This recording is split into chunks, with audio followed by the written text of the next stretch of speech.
quiero dar la bienvenida a las personas que se están conectando hoy día a este cuarto episodio de la segunda temporada de Coffee Tech Insights. Y la temática que tenemos hoy día es súper interesante. Vamos a estar conversando sobre computación cuántica, como ya les habíamos anunciado por las redes sociales. Y bueno, quería comentarles un poco sobre esta temática para quienes a lo mejor están recién conociendo de lo que es la computación cuántica, o a lo mejor incluso es un concepto que es novedoso. Entonces quería introducirles un poquito. La computación cuántica tiene su nombre, pues aprovecha las leyes de la mecánica cuántica para procesar información de una manera que supera la computación clásica, que la conocemos típicamente por los bits, ceros y unos. Estos bits tradicionales son reemplazados por los llamados qubits, que pueden estar en múltiples estados al mismo tiempo, lo cual se le llama superposición. Además, los qubits pueden influirse mutuamente a través de otra propiedad que se llama entrelazamiento cuántico. ¿Y por qué es importante este cambio, de alguna manera, de esta computación tradicional a la cuántica? Es porque también la computación tradicional está llegando a límites físicos para el procesamiento, donde ya la miniaturización es casi imposible. Entonces, por eso se llega a este tema de la computación cuántica. ¿Y por qué se considera revolucionaria? Un poco pensando en el título que le dimos a este episodio. Esto porque tiene el potencial, la computación cuántica, de resolver problemas complejos en segundos, que podrían tomarle a las computadoras tradicionales años, o incluso se habla de siglos. También puede ayudar problemas complejos como simulaciones químicas, optimizaciones de redes y descifrados de código que actualmente requieren, como les comentaba, años de procesamiento. Algunas aplicaciones clave tienen que ver con el desarrollo de nuevos medicamentos, de logística avanzada y optimización, modelos financieros complejos y también inteligencia artificial avanzada. Y bueno, es importante mencionar para quienes se estén introduciendo en la temática que esta tecnología está en sus primeras etapas. Muchas computadoras cuánticas se están desarrollando en distintos lugares del planeta, pero todavía están en etapas de desarrollo. Sin embargo, promete esta tecnología revolucionar áreas de la ciencia y de la tecnología en general. Y bueno, dado que se está trabajando globalmente en esto, también se está dando una carrera de por quién va a llegar primero a esta computadora cuántica completamente funcional, donde por supuesto también están las potencias como Estados Unidos, China y países de Europa participando de esto. Y bueno, y también vamos a saber un poco en qué estamos en Chile en nuestro episodio de hoy de computación cuántica, que lo titulamos ¿Estamos en el umbral de una nueva revolución tecnológica? Junto con hacer esta pequeña introducción, quiero comentarles que este episodio que vamos a realizar va a ser auspiciado por nuestro primer anunciante, que es la Cooperativa de Desarrollo de Software New Dev, de quienes pueden conocer más en el episodio 1, donde conversamos con ellos, y también, por supuesto, en el sitio web que está apareciendo acá abajito, para que puedan conocer lo que ofrecen, los servicios que tienen, etc. Así que vamos a estar hablando de todos estos temas de computación cuántica aquí en Coffee Tech Insights, para las personas que se estén conectando, que también espero nos vayan dejando preguntitas. Y quiero, ya terminando la introducción, darle la bienvenida a la persona que nos va a acompañar hoy día, para que nos introduzcamos a este tema de computación cuántica, y que también mi objetivo es que podamos ir abordando, ojalá, no solo en este episodio, sino que en episodios futuros. Y bueno, entonces hoy día vamos a estar conversando con Paulina Andrade, periodista y encargada de comunicaciones en el Instituto Milenio de Investigación en Óptica MIRO. Así que voy a invitarla aquí para que nos acompañe. Hola, Carolina. Hola, Paulina, ¿cómo estás? Bien, bien, ¿y tú? Bien, igual, aquí súper interesada de conversar de esta temática tan genial, que he visto que ustedes en Miro están trabajando hace tiempo. Bueno, yo conocí bastante de la temática en las charlas que estuvieron organizando con Abra, Sofofa, y no sé si había otra organización. Sí, también nos estaba apoyando, Chiletec nos estaba apoyando en esa actividad también, sí. Pero igual a ti, muchas gracias también, Carolina, por ayudarnos también como a ampliar los espacios de difusión que tenemos para este tema, que muchas veces pueden parecer un poco áridos y a veces hay gente que se asusta antes de que podamos como realmente comentarles qué impacto tiene como en lo más concreto, en lo más cotidiano, que es quizás una de las barreras que hay de inicio frente a estas temáticas. Oh, interesante eso, ¿eh? Ahí va a estar genial entender un poquito más de esos desafíos que han tenido ustedes como para llevar las temáticas. Y pensando en eso mismo, quería introducir al tema, mientras también invito a las personas que se vayan conectando que nos dejen sus preguntas, nos dejen sus comentarios. Yo estoy aquí mirando, estoy en esta pantalla mirando al Instagram, y acá mirando a las otras. Que nos cuentes, Paulina, un poquito cómo llegaste al Instituto Milenio de Investigación en Óptica Miró y por qué te interesó como periodista trabajar en esta institución y en estas temáticas. Sí, bueno, yo creo que a mucha gente, a la gran mayoría de nosotros, no digamos que podemos decir, oh, quiero hacer eso. Hay muchas cosas que se van dando por azar, o sea, por casualidad se van abriendo oportunidades y uno va diciendo, esto se ve interesante, me voy por acá. Y en mi caso, desde el área de las como comunicaciones o los intereses que yo siempre tuve, una persona netamente humanista, me interesaba mucho cómo se contaban historias, me interesaba mucho, me sigue interesando mucho el área del cine documental, por ejemplo. Trabajé harto tiempo en productoras y por casualidad y por azar llegué primero a un centro de investigación. Cuando en Chile se empezaron a abrir, digamos, en algún momento, el Banco Mundial entregó financiamiento a países de América Latina, por ejemplo, para que comenzaran los centros de investigación que se llamaban Iniciativa Científica Milenio. Eso partió, creo que ya tiene que haber sido como fines de los 90, los años 2000 más o menos. Y claro, muchos de estos centros partieron, por ejemplo, no sé, 2003, 2004, y yo después de un tiempo, ya que había salido de la carrera, digamos, que había hecho otras cosas, llegué a uno de esos centros que eran Milenio, que era el Instituto de Sistemas Complejos de Ingeniería. Y ahí sí que caí por pura azar, porque no tenía nada de atractivo, digamos, esto en sí como nombre, pero empecé a descubrir primero lo que era trabajar en el mundo de la divulgación científica.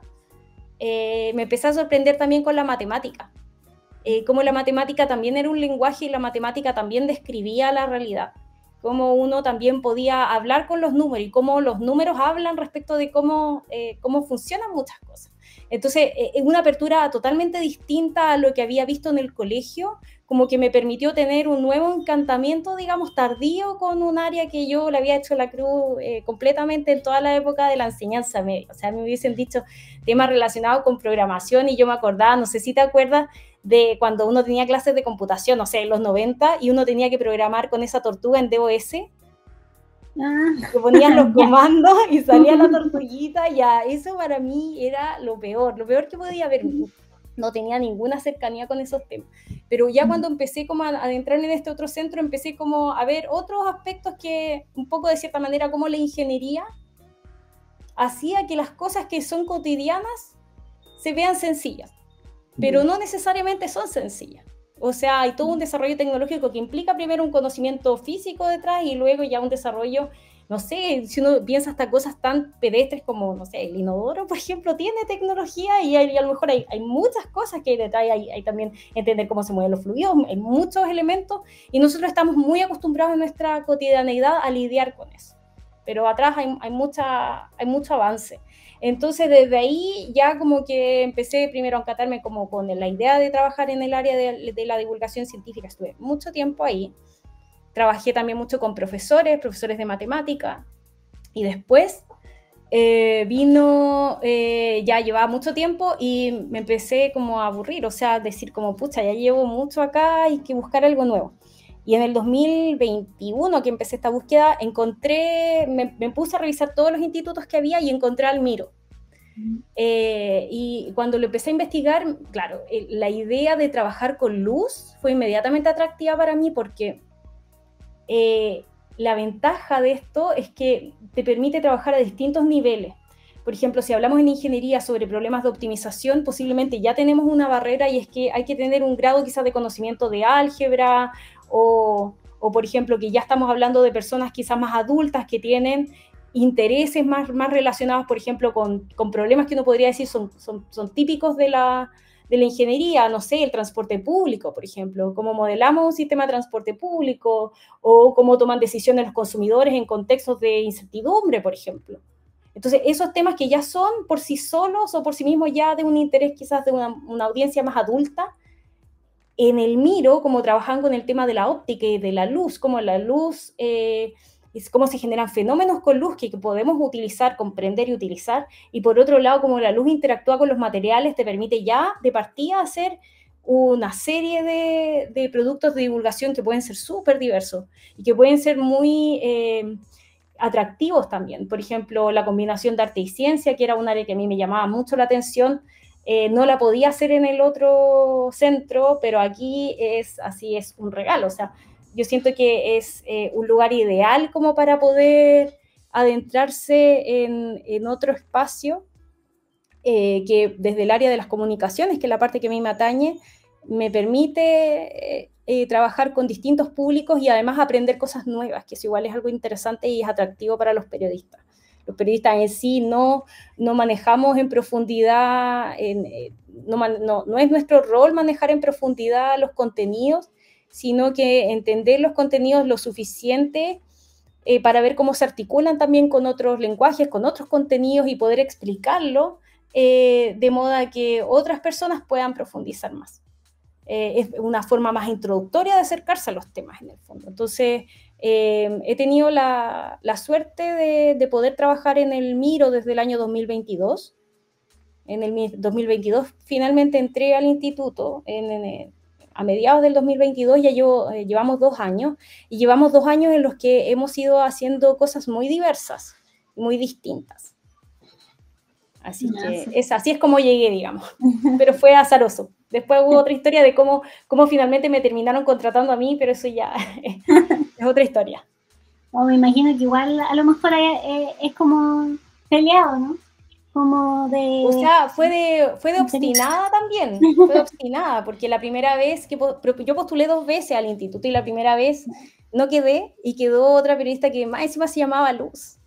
Entonces, tenía que... No podía competir. No, tenía más experiencia, había estado en más centros como encargada, entonces tenía como otro bagaje que yo no tenía. Y claro, ella estuvo un tiempo, pero después le salió una oportunidad importante en otra universidad y volvieron a abrir la convocatoria y yo dije, ya, bueno, ahora... Porque yo ya estaba trabajando, me había ido a otro lado, o sea, yo después ya estaba trabajando en otra área muy distinta que tenía que ver con... con soberanía alimentaria, agricultura, patrimonio, muy distinto. Si estaba hablando ya en el altiplano con los pastores. Y esto fue como volver, claro, salió esta convocatoria y dije, bueno, voy a intentarlo de nuevo. Le escribí nuevamente al director del instituto y le dije, yo todavía estoy interesada, estoy aquí. Me volvieron a entrevistar, yo creo que se dieron cuenta que me gustaba nomás. Yo creo que hay mucho de eso, o sea, para disfrutar un trabajo y hacer cosas te tiene que gustar, te tiene que atraer y tienes que sentir también que estás aprendiendo cosas nuevas y que estás teniendo una relación de trabajo productiva con más personas. Exacto, sí, de acuerdo. Aquí una persona de YouTube nos comentó algo sobre lo que tú comentabas de teoría de grafos, pero se me fue a qué parte estaba refiriendo. Puede ser el tema de la ingeniería. La teoría de grafos es uno de los temas iguales, bueno, en muchas cosas también, pues en informática yo creo que también funciona, ¿no? Sí. Entonces, claro, pero no sé sí, qué por parte ejemplo, de lo que comentaste, sí. Pero tal vez era por el tema de cómo trabajar en hacer divulgación con los temas de ingeniería, ¿o no? Quizás, por ejemplo, con los profesores se veían cosas relacionadas con teoría de grafos.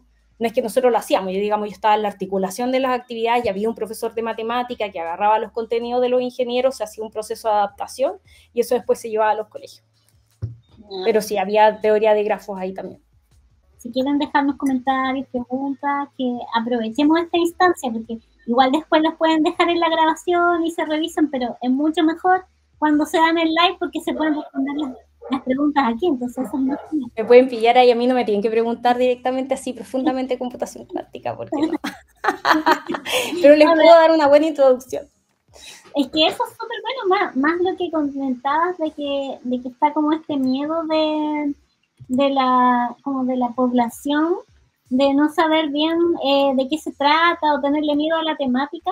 Sí, o sea, ahí yo sería como un sujeto tipo, o sea, si yo hubiese ido como a mí misma, digamos, me hubiese mirado cómo estaba yo en la enseñanza media, uno ya más o menos logra entender qué tipo de barreras hay.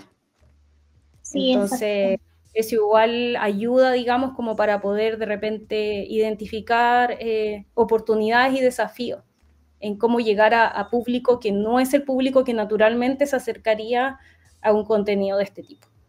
Sí, quería continuar como con las preguntas que queríamos conversar hoy día y preguntarte un poquito más sobre Miro, porque ya conociendo un poco de cómo tú llegaste a ellos, también me causa curiosidad.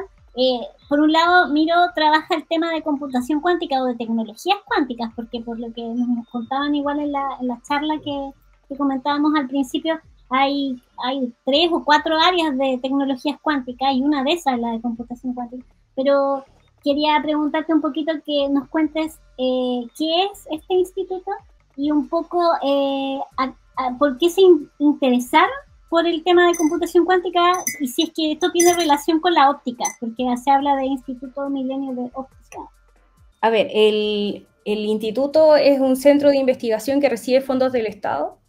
Actualmente estaba CONICIT, que administraba, por ejemplo, la iniciativa Milenio y administraba otros proyectos, pero ahora, por ejemplo, está la Agencia Nacional de Investigación y Desarrollo. Y la Agencia Nacional de Investigación y Desarrollo tiene distintas líneas de financiamiento.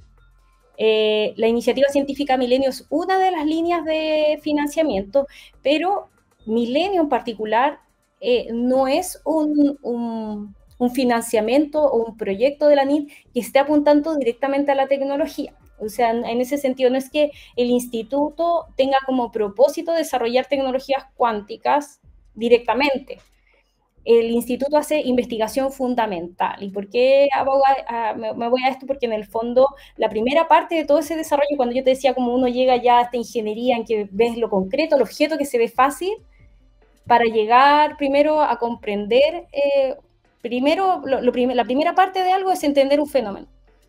Eso es algo que dice Aldo, que es el director del instituto y con quien hablo bastante, y que cuando en el fondo logras comprender un fenómeno de la naturaleza, lo puedes y logras manipularlo ya experimentalmente, después lo puedes usar como un recurso, o sea, puedes ya llegar a ese momento en que predices, y cuando llegas a esa parte, puede entrar la ingeniería, que es la que finalmente puede generar un valor a partir de una aplicación con eso que se pensó a nivel fundamental. Entonces, el instituto en sí viene del área de la física, desde la parte como de responder preguntas fundamentales, se busca entender ciertos procesos, por ejemplo, hay un investigador que trabaja en el área de las moléculas, por ejemplo, él le interesan cómo funcionan las reacciones químicas dentro de las moléculas, pero desde un enfoque cuántico. Hay otro investigador que no trabaja en el área de la cuántica, pero que sí está explorando, por ejemplo, las comunicaciones en espacio libre, y que básicamente es como, y que él es directamente del área de las telecomunicaciones, es ingeniero, pero utiliza una alternativa a las ondas de radio, que finalmente son las que ocupan los celulares actualmente para llegar a uno, digamos, como la llamada. Están explorando otra vía de transmisión de datos. Alternativa es usando también luz. Y así hay un grupo finalmente de 10 investigadores de 5 universidades. Ahí está la Chile, la Católica, la USACH, está la Universidad de Concepción y la Universidad de los Andes, trabajando juntas. Y la gracia de estos proyectos que te permiten hacer que investigadores de distintas universidades y que no hacen exactamente lo mismo se junten, genera una sinergia que permite de repente enfoques novedosos y que además permite optimización de recursos en un país donde el financiamiento para la ciencia es muy bajo. Entonces, uno de los principales desafíos ahí que tiene Chile primero es que el financiamiento es escaso. En este caso, el instituto tiene un equipo, digamos, que se une, que optimiza ese uso de los recursos, pero que además va hacia un área que hasta el 2000 y tanto, no se daba en Chile, que era el trabajo experimental. El Miro cuenta con laboratorios. Y eso es algo bien importante porque en el fondo una parte es pensar un fenómeno, explicarlo, hacer simulaciones, pero luego viene la parte de probemos si funciona. Hay un desafío y un experimento a veces puede tomar fácilmente más de un año, 2 años más, pero en ese proceso de experimentar se aprenden cosas nuevas. Entonces, ahí también eso permite ir rápidamente quizás acortando el paso siguiente que podría ser eventualmente la tecnología. O sea, de hecho, en Concepción surgió una empresa de base científico-tecnológica gracias al conocimiento generado durante años en los laboratorios. Entonces, existen oportunidades para el desarrollo de tecnologías cuando tenemos la capacidad de hacer ciencia de alto nivel con laboratorios bien equipados, que efectivamente pueden entregar resultados relevantes para revistas científicas de cuartil 1, que son las más prestigiosas, las que tienen más impacto. Y luego, en el fondo, que te permite tener un grupo que está trabajando, formando nuevos investigadores, publicando constantemente. O sea, esa es como la gracia de este ecosistema que tiene el instituto. ¿Y por qué óptica? ¿Y por qué ahí se mete la cuántica? Bueno, el instituto básicamente trabaja con luz y tienen distintas áreas, pero en el fondo la luz se puede ocupar, tú puedes estudiar la luz como un fenómeno clásico y puedes estudiar la luz desde un fenómeno, o sea, como de forma corpuscular, en el fondo, como trabajamos a nivel de partículas de luz que se pueden entrelazar, que se pueden teleportar de un lugar a otro. Entonces, hay investigadores del instituto que trabajan en el área, digamos, más de la física clásica, que trabajan con fenómenos no lineales, pero que no se meten en la cuántica, y hay otros investigadores que trabajan en el área directamente de luz cuántica, y ellos, ¿qué es lo que utilizan? Generalmente trabajan con óptica, o sea, trabajan con mesas ópticas, con instrumentos ópticos, y van haciendo distintos procesos con luz, que generalmente es luz láser, no es, digamos, no se usa en los laboratorios, no se usa luz que se llama, que es la luz incoherente, que podríamos decir la luz de la ampolleta, esta luz como más desordenada que uno tiene, sino que el láser, que de hecho es una tecnología cuántica, y que permite hacer muchas cosas. O sea, con el láser se pueden hacer muchas cosas distintas, hay muchos tipos de láseres, y en el instituto se hace ciencia experimental usando láser, principalmente. Ya, perfecto. Sí, mira, aquí estaba... Sí, Aldo es el que desarrolla la línea de computación cuántica. Ahí si quieres me preguntas cómo más. Sí, estaba buscando en la página, a ver, voy a ponerla aquí para que la vean también las personas que nos acompañen. Sí, mira, si vas al inicio, hay 4 líneas de investigación. ¿En esto o en el inicio? En inicio, hay como unas cajitas abajo. Claro, y ahí, por ejemplo, luz cuántica es el área que ve básicamente de fenómenos cuánticos con la luz. Allí, por ejemplo, hay una investigadora en la Universidad de Chile, que es Carla Herrmann, que es la única mujer que actualmente hace óptica cuántica experimental, digamos, que lidera un laboratorio en Chile. Hay pocas mujeres en el área de la física, al menos en esta parte específica. Y bueno, y Carla ahí es una investigadora joven, prometedora, y que tiene un grupo de investigación atractivo, y donde ella ve un área de la cuántica que es el área de las medidas de alta precisión, o se le llama metrología cuántica, que suena como meteorología, pero no es meteorología, es metrología, y básicamente es sensado. Luego, bueno, en Concepción está el fuerte de los laboratorios de cuántica del área de la información cuántica, que es donde se pueden generar, por ejemplo, protocolos de encriptación. Aldo Delgado, que es el director del instituto, es de Concepción. Él trabaja en el área de la teoría de la información cuántica. Él, junto al rector, el actual rector de la UDEC, fueron los que formaron los primeros centros que había en Chile de óptica, y que empezaron a equipar laboratorios. Y ellos, por ejemplo, trajeron, digamos, a Chile a Gustavo Lima, que es un investigador de Brasil, que trajo, digamos, todo el know-how de la óptica experimental, digamos, y de la información cuántica desde allá.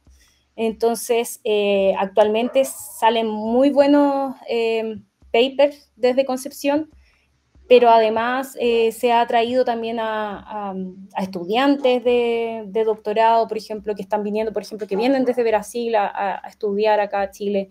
Llegó hace un tiempo también Stephen Walborn, él llegó hace 5 años, y allí un poco hicimos se hizo una especie como de rapto de científicos brasileños, justamente porque Brasil empezó a bajar el financiamiento también a la ciencia. Y hubo una fuga de cerebros de Brasil. Y ha pasado eso también lamentablemente con Venezuela, por ejemplo. También en el instituto han llegado investigadores de Venezuela que tienen harta experiencia, que tienen muy buena formación, que han hecho también sus doctorados en Francia, en distintos países, que tenían posiciones académicas en Venezuela y que lamentablemente por la condición, por la situación, digamos, que había allá y por la falta de financiamiento terminaron saliendo. Entonces, el Instituto Miro también otra particularidad que tiene y que me gusta mucho es que es multicultural. Hay gente de distintos países, con distintas culturas, pero hay un ambiente muy sano de trabajo conjunto, digamos. Bueno, y eso me gusta mucho. Genial. Y que bueno, también no es solo de Santiago, que generalmente todo está en Santiago, que también hay personas de Concepción. Es sobre todo Concepción y Santiago los académicos como de las universidades. Sí, principalmente acá sí, es Concepción y Santiago. Hay otros centros que igual están un poquito más repartidos, que tienen, por ejemplo, no sé, que tienen sede en Antofagasta, pero generalmente ya son centros que están hacia otras áreas, más vinculadas, por ejemplo, no sé, oceanografía, volcanología.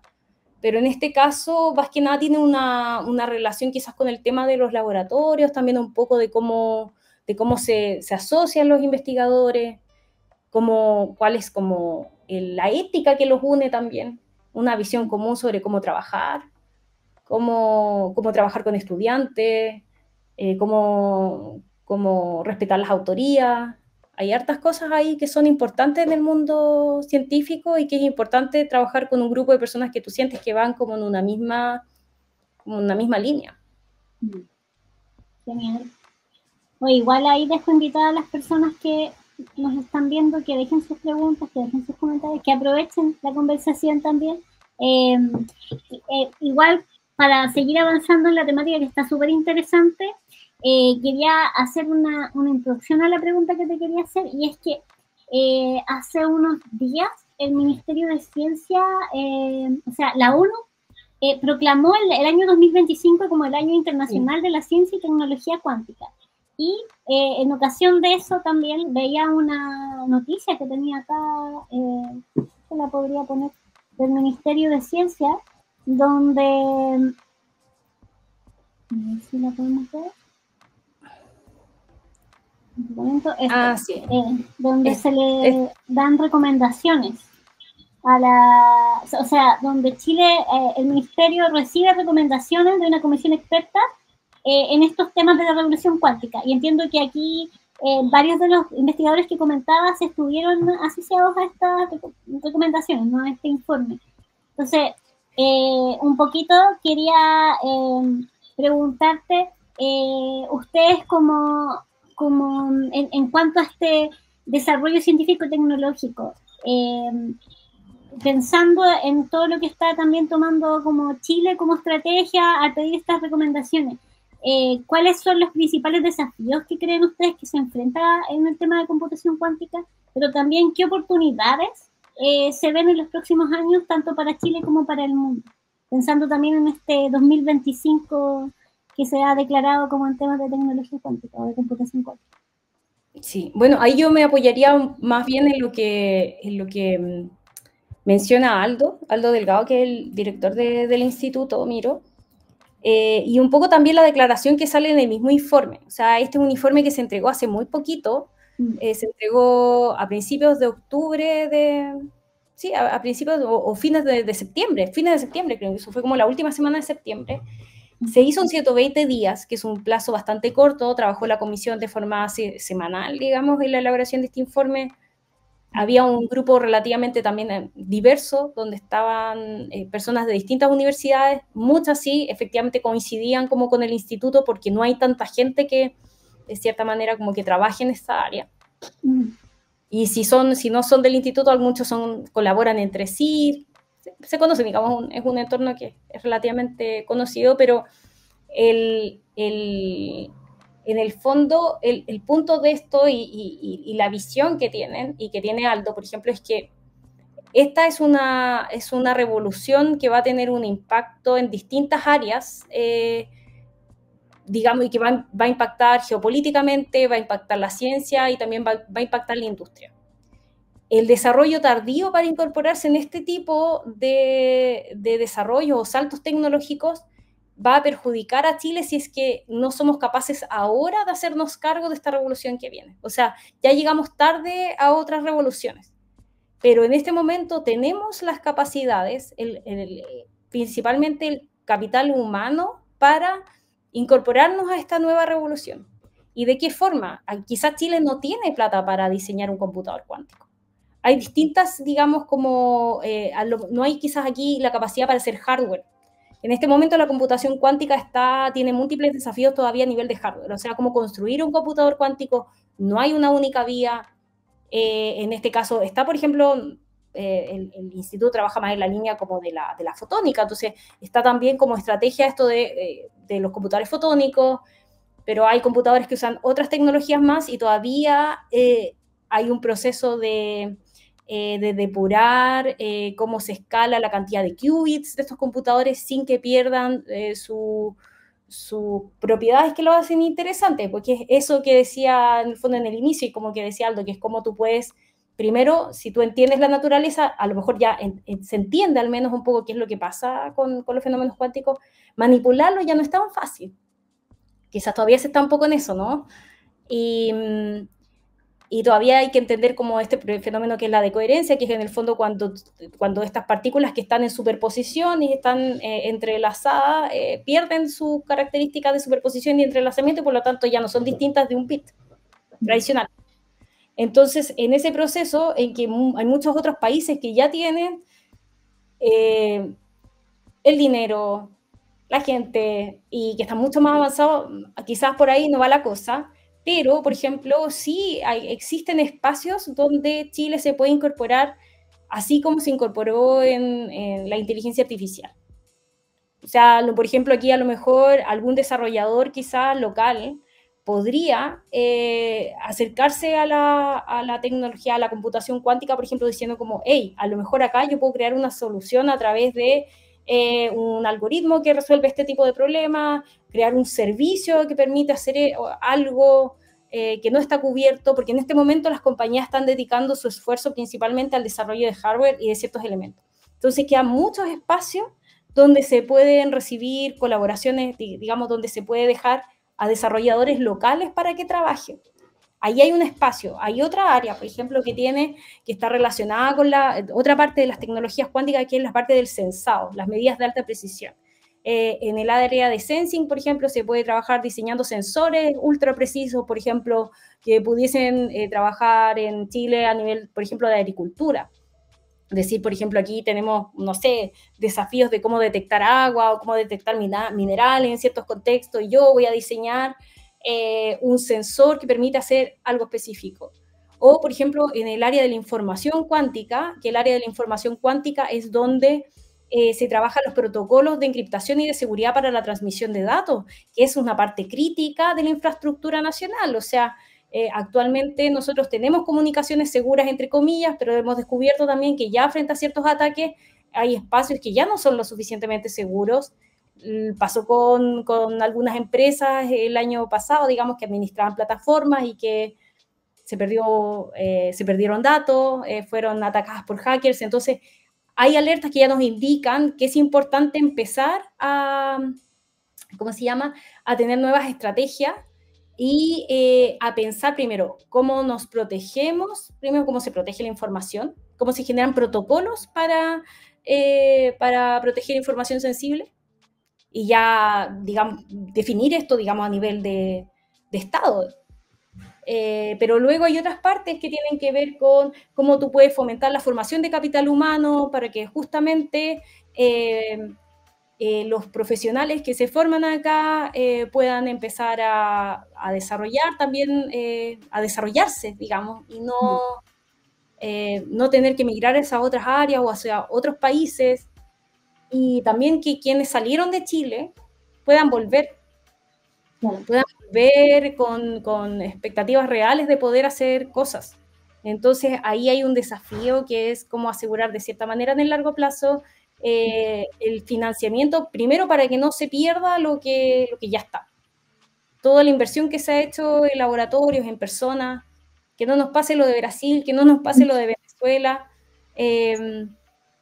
Como que la idea es estar ya pensando el futuro y diseñando, digamos, y trabajando con una hoja de ruta común. O sea, las 15 recomendaciones tienen la finalidad de que haya una posición como país respecto de qué queremos hacer y cómo queremos enfrentar esta revolución tecnológica. El tema de quizás no hemos hablado mucho de eso, pero el tema de la computación cuántica tiene como varias oportunidades. Por un lado, se podría mejorar el diseño de fármacos, se podría diseñar nuevos materiales, se podrían generar algoritmos de optimización mucho más, que actualmente los computadores no los corren, porque podrían manejar muchas más variables, ser mucho más grandes y en el fondo resolver problemas de gran tamaño. O sea, no es que la computación cuántica sea el computador que necesariamente me va a servir como un reemplazo del celular para hacer tareas cotidianas, sino que los computadores cuánticos deberían tener la capacidad, y ya han demostrado que tienen la capacidad, incluso con lo que hay hasta ahora, de resolver problemas de gran volumen y también de factorizar con mucha facilidad. El riesgo de la factorización es básicamente el riesgo al que nos expone de desencriptar los mensajes en el fondo y de que ya no tengamos comunicaciones seguras. Pero por otro lado también te abre la enorme posibilidad de poder generar nueva tecnología con esta capacidad de procesamiento que tiene para el área de la logística, para el área de fármacos, para el área financiera también.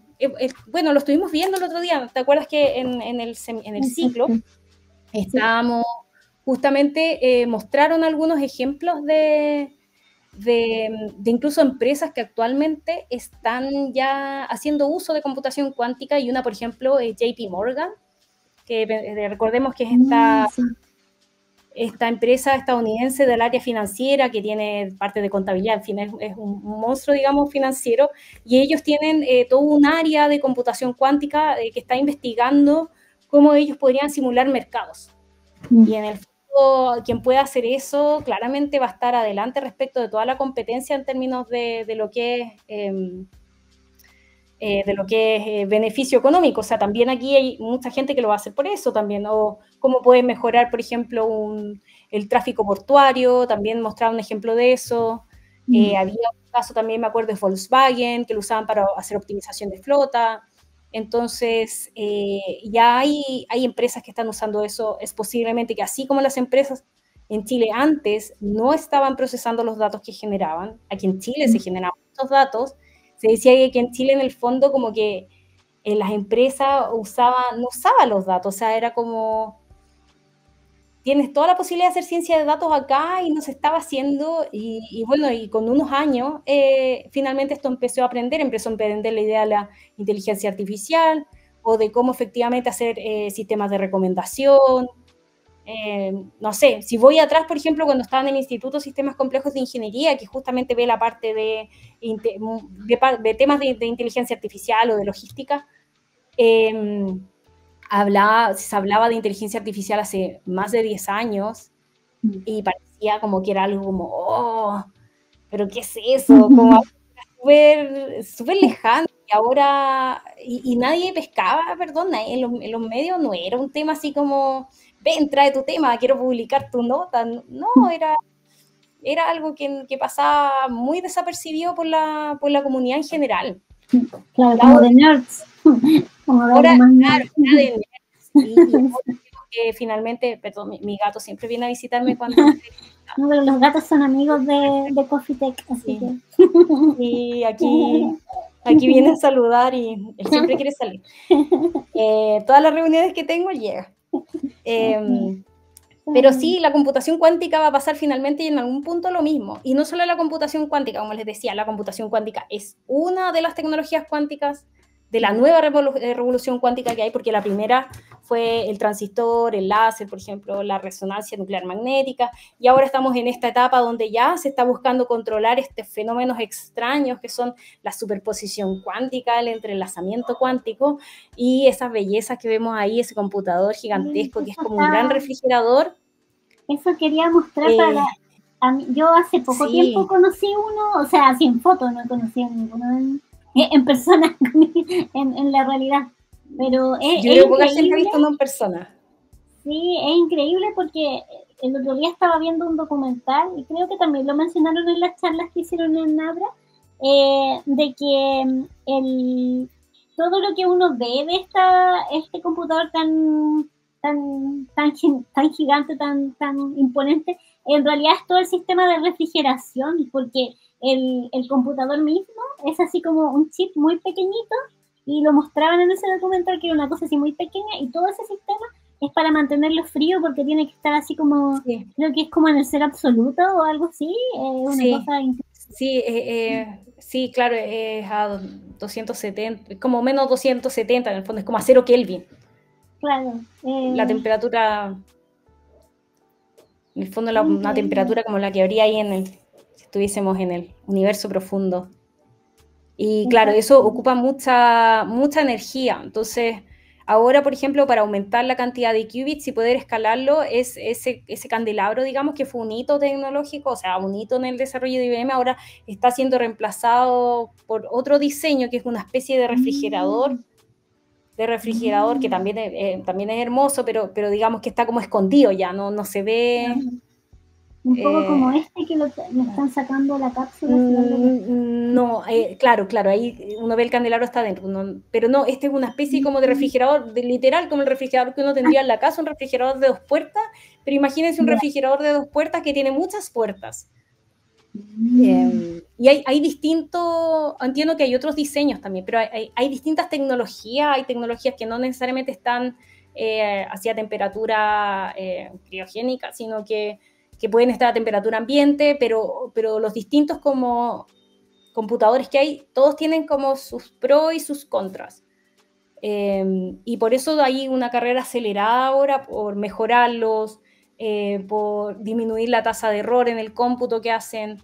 En el caso, por ejemplo, de Aldo, del grupo, por ejemplo, que está en la Universidad de Concepción, y que ellos se metieron básicamente, cuentan que se metieron por curiosidad en algún momento. IBM tenía una especie de servicio en la nube donde uno podía, que estaba abierto como para investigación, que te permitía poder trabajar con los computadores. Entonces, claro, lo que ellos hacían, por ejemplo, es que en el fondo trabajaban en un computador convencional, pero luego probaban lo que trabajaban en el computador, en estos procesadores, en estos servicios en nube que había. Y ahí veían en el fondo si tenían, cómo funcionaba el algoritmo que diseñaban. Y ahí, claro, empezaron también a hacer, bueno, Aldo lleva trabajando estuvo trabajando en el área de computación cuántica como en el inicio, puede haber sido como en los años 90, entiendo que él estuvo trabajando en el área de computación cuántica y luego él hizo una pausa. Y ahora, digamos, con el avance reciente de la computación cuántica, como que se volvió como a activar su interés por el área. Así que igual tienen un grupo que está publicando, y hay otro grupo en la Universidad Católica también, que se formó este año, se llama Qubit. Lo lleva un académico que se llama Dardo Goyeneche, y ellos también ya están directamente como investigando temas de computación cuántica. Sí, te escucho. Ay, sí, se y no quería convertirme en host. Dije, si yo me quedo aquí hablando sola, estoy haciendo como mi programa. Oye, sí, perdona, que no sé qué pasó, parece que fue la plataforma que se cayó un ratito porque mi internet estaba funcionando. Pero pensando en los temas de los desafíos de divulgación que hablabas un poquito al principio, y bueno, y también considerando la escuela de computación cuántica que ustedes van a realizar, que eso quiero dejarlo para el último tema, pero antes de pasar a lo de la escuela, quería preguntarte, y pensando también por ejemplo, en la charla que comentábamos al principio de Abra y otras que te ha tocado a ti participar, cuáles son como los mayores desafíos que ven en acercar estas temáticas de computación cuántica o tecnologías cuánticas a la población, como para que también quizá, como decías, hayan más personas que se interesen por trabajar en el área, por a lo mejor personas jóvenes o no tan jóvenes, pero que se quieran introducir en este mundo de la cuántica? Sí, quizá lo primero es que el acercamiento primero desde lo escolar todavía es insuficiente. O sea, en los planes y programas es difícil todavía que se alcance a abordar primero la física moderna, ya relatividad, hablar de mecánica cuántica.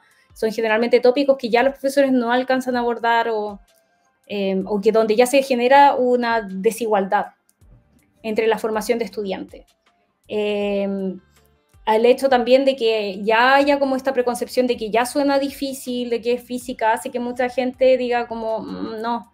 O también directamente donde hay una tergiversación de repente de ciertos conceptos, de ciertas ideas, tampoco favorece que haya de repente como una idea de lo concreto que es esto. O sea, suena como un poquito como fantástico lo de la mecánica cuántica, sobre todo si hay gente que dice que existe la sanación cuántica y que no sé cuál es el fundamento de eso, pero en el fondo, ante esa ignorancia, en el fondo quizás no siempre se puede hablar directamente de mecánica cuántica como tal. El enfoque de tecnología es un enfoque que ya resulta más atractivo porque habla de que hay aplicaciones que se están implementando o que se pueden implementar en el corto plazo. Y eso, por ejemplo, es una estrategia que funciona bien es en un público adulto.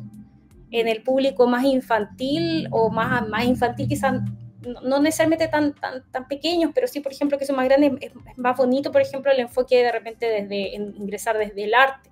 Por ejemplo, ahí nosotros teníamos una exhibición que se llama La Caja Cuántica, Viaje a través de la Luz, que la vamos a traer este año al MIM, al Museo Interactivo Mirador, perdón, el próximo año, 2024, y que busca ingresar a la cuántica desde lo sensorial, o sea, no es decir, vamos a ver una exposición sobre mecánica cuántica, sino, no, vamos a ver una exposición de arte, y va a experimentar una sensación, y a partir de eso después los llevamos a una parte de contenido donde se ven como contenidos elementales. Y esos contenidos, por ejemplo, los vio una de las investigadoras del MIRO, que es Carla Herman, y ella hizo como la curatoría para decir estos 3 contenidos específicos, por ejemplo, son importantes para entender las bases de la mecánica cuántica. Este, por ejemplo, es un enfoque ya que uno puede ocupar para público no experto y que puede ser súper amplio. Luego el enfoque de la tecnología es más interesante quizás para un público que está más interesado en la ingeniería o que está interesado en la innovación. Y allí, por ejemplo, organizamos este ciclo de tecnologías cuánticas con Abra, Laboratorio de Aprendizaje, que es un proyecto de OTIC Sofofa, que están muy interesados también en cómo van abordando desde la industria como temas de frontera, como a nivel de formación en general. No es decir, aquí vamos a entregar una certificación, sino que simplemente aquí te vamos a presentar como lo que está en la frontera en este momento para que tú vayas como adelantando lo que va a pasar y lo que está pasando en el mundo. Y luego, y acá me imagino, claro, este es el foco y la parte como la guinda de la torta a la que queremos llegar. Luego es una parte que ya lleva 3 años, que fue iniciativa de hecho de 2 estudiantes que trabajaron con Aldo. Una está actualmente haciendo su doctorado en la Universidad de Boston, y hay otro ex estudiante de Aldo que se fue a hacer su doctorado en el Instituto de Ciencia Fotónica en Barcelona y que ahora ya es postdoc, ya lo contrataron. Que era ya, pero vamos a hacer computación cuántica en Chile, enseñémosle a otros a hacer lo que nosotros aprendimos a hacer ahí metiendo mano en IBM. Y IBM tiene este lenguaje de programación que se llama Qiskit, que está basado en Python. Entonces, el objetivo de esta escuela es, ellos diseñaron hace 3 años atrás, se va renovando cada año el programa, pero hace 3 años atrás ellos pensaron en esta escuela de computación cuántica, que la empezamos a hacer ya en conjunto, como que con el financiamiento de Miro. Yo, en el fondo, la parte que yo veo es cómo les ayudo con toda la gráfica, la difusión, la infra que hay que tener para armar algo así. Pero como que la curatoría de contenidos la ven ellos, la ve Aldo, y arman un grupo que es muy atractivo porque tiene especialistas de distintas universidades, docentes, digamos, que te entregan como toda una base teórica. Entonces, esta escuela, que se llama Escuela de Computación Cuántica, está pensada para profesionales y estudiantes que no necesariamente estudiaron física.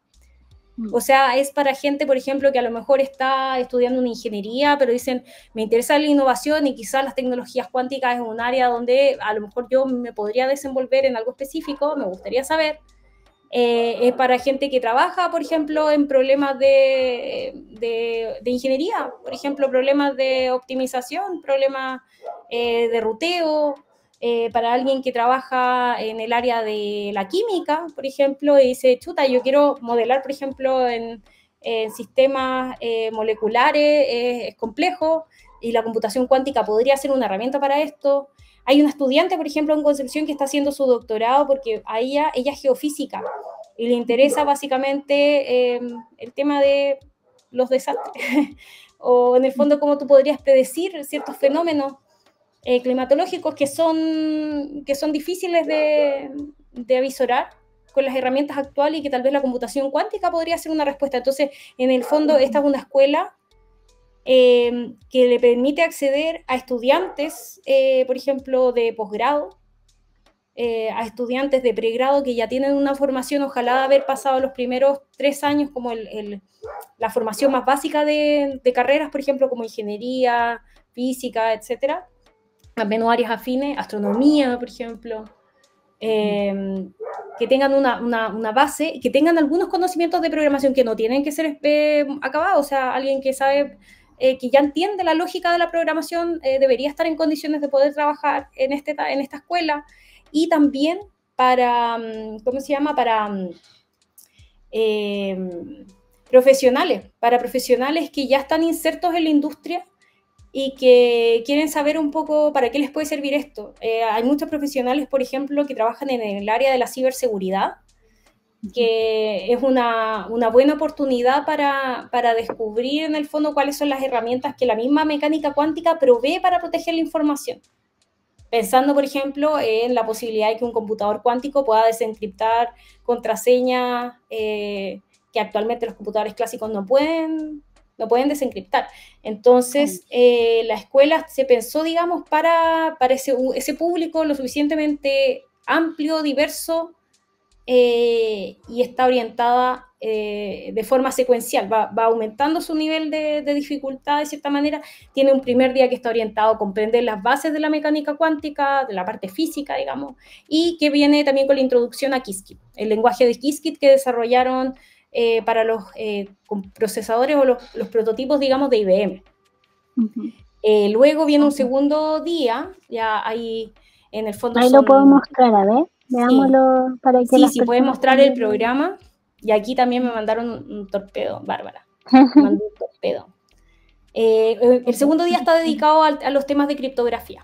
Básicamente es el día de la seguridad y se pueden conocer algunos algoritmos que son importantes para entender esto. Hay uno, por ejemplo, que se llama distribución de claves cuánticas, que es bastante popular. El día miércoles se hacen simulaciones, pero básicamente se ve ahí como sistemas moleculares.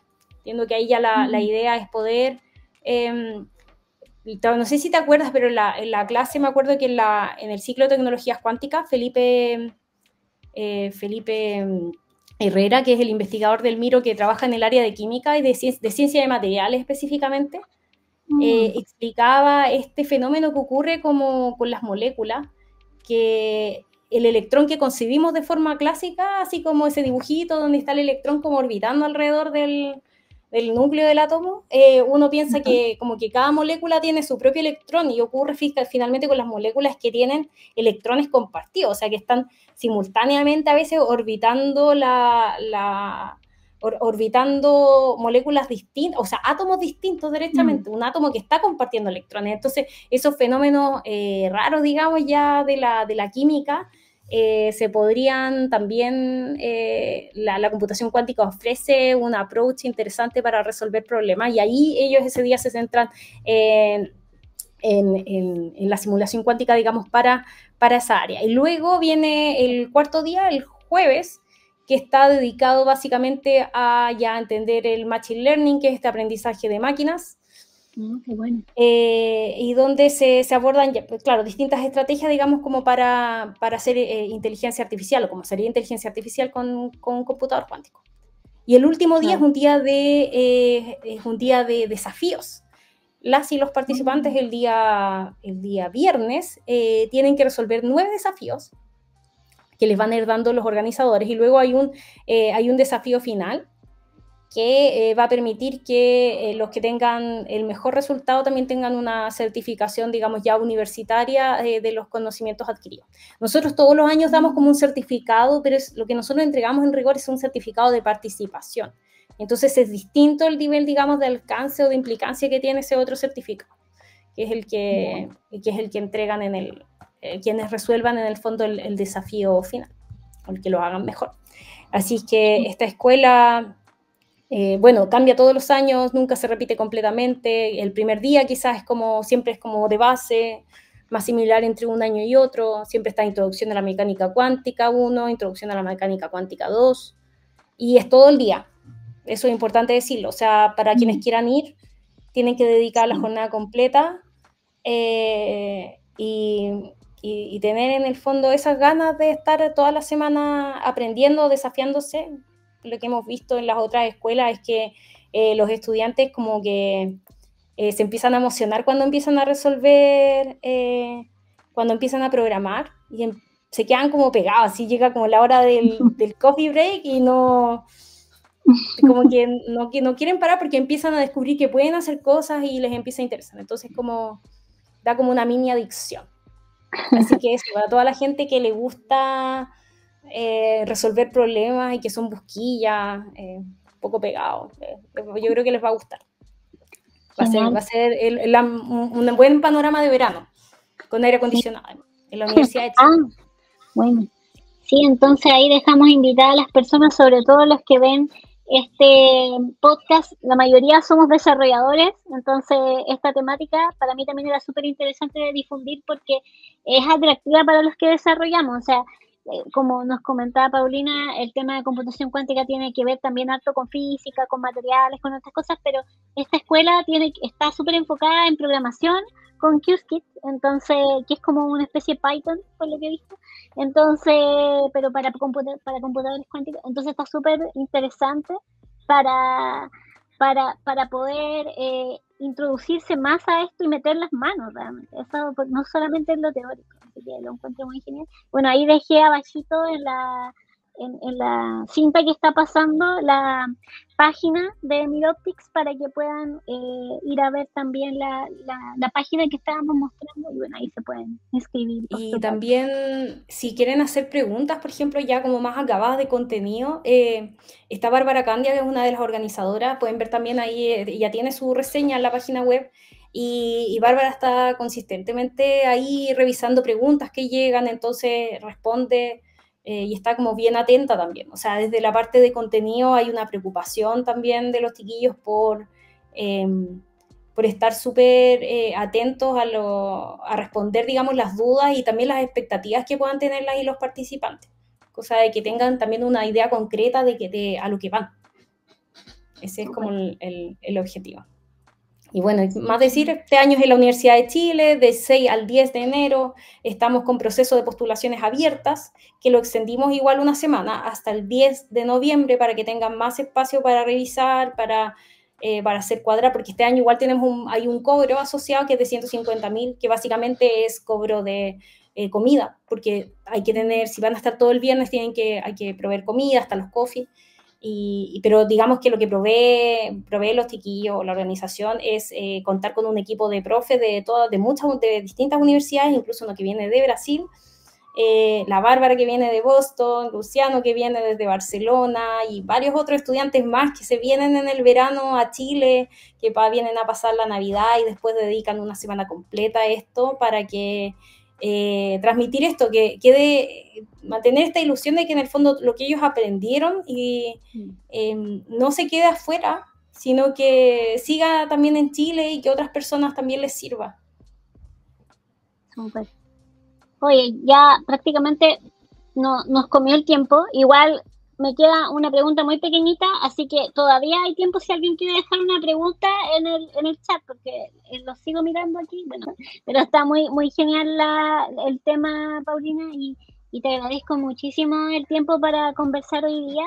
Y la última pregunta que quería hacerte es, ustedes, desde Miro, ¿qué libro, documental, charla recomendarían como para introducirse un poquito a estas temáticas? Uy, aquí ya, aquí le pedí, dije dato a mi gran jefe, que es Aldo Delgado, dije, ya, Aldo, ¿qué sugerencia tendrías tú? Y Aldo me dijo The Elegant Universe, o el universo elegante, que es de Brian Greene. Y en realidad no es un libro tan así como tan introductorio, o sea, implica que la persona al menos ya tiene como un cierto interés por la física, por ejemplo, que ya le interesa la teoría de la relatividad, le interesa la teoría cuántica, porque después este libro no solamente habla de la teoría de la relatividad, la mecánica cuántica, sino también empieza después a abordar esta falta de conexión que hay entre estas dos teorías, estos como baches que hay. Entonces, dicen que es un libro un poco denso, pero que sin duda yo creo que para alguien que disfruta la matemática, que disfruta la física, es un libro interesante. Ya ahora sí, por ejemplo, si uno no le gusta como contenidos cortitos, por ejemplo, yo recomendaría sí o sí seguir el Instagram de Carla Germán, que es @quantumcarla. Carla está hablando siempre de lo que es hacer investigación, de laboratorio, muestra mucho de su vida también, de forma súper abierta, también de esto de ser mujer en el mundo de la ciencia, y también responde preguntas. Y habla de cuántica, de mecánica cuántica, de lo que hacen en el laboratorio, muestra su lab, así que es un Instagram que sí o sí, para quienes les gusta aprender a través de las redes sociales, es muy recomendable, así como hay otros internacionales que está Quantum Fracture. Pero en Chile hay buenos divulgadores, digamos, como de física, está Física en un Minuto también, por ejemplo, bueno, la Carla, y luego, por ejemplo, hay un libro que es español, que dice cómo explicar la física cuántica con un gato zombie, que es un libro pensado como para estudiantes, como para niños más pequeños. Y que básicamente muestra la historia de dos niños que hablan y que tienen un gato que está medio vivo muerto. Entonces, a través de este como secuencia de estos personajes te van contando como estas particularidades del mundo cuántico. Ese es, por ejemplo, ya si uno dijera como, tengo, no sé, conozco a alguien de 12 años o más también, y es una forma como liviana de leer un libro para introducirse. Y luego ya están todas estas series que se llaman también como para dummies, así como física cuántica, para... Hay un montón de cosas. La cuántica es súper fascinante y hay mucha gente que hace cosas sobre este tema, así que ahí al menos van algunas recomendaciones para introducirse. Súper. Muchísimas gracias, Paulina. Oye, y muchísimas gracias por todo el tiempo y perdón nuevamente por la interrupción de la conversación. Ahí, sí, no sé. Así que quiero agradecer por todo el tiempo para acompañarnos en este tema, de introducirnos en el tema de la computación cuántica, contarnos sobre Miro. Y ahí invito también a las personas a que puedan dejar después, si quieren, sus preguntas en el canal, y por supuesto también que puedan continuar acompañándonos en siguientes episodios que tenemos de Coffee Tech Insights, que acuérdense que los tenemos tanto por YouTube, por LinkedIn, por Instagram, y también subimos a Spotify los podcasts grabados todas las semanas, así que ahí atentos a los siguientes episodios, que prontamente quiero hacer otros sobre esta temática que es súper relevante, así que ahí les voy a estar avisando. Muchísimas gracias, Paulina, que estés súper bien. Gracias, Carolina. Largo. Igualmente. Que estés muy bien. Chao, chao. Estoy igual. Chao.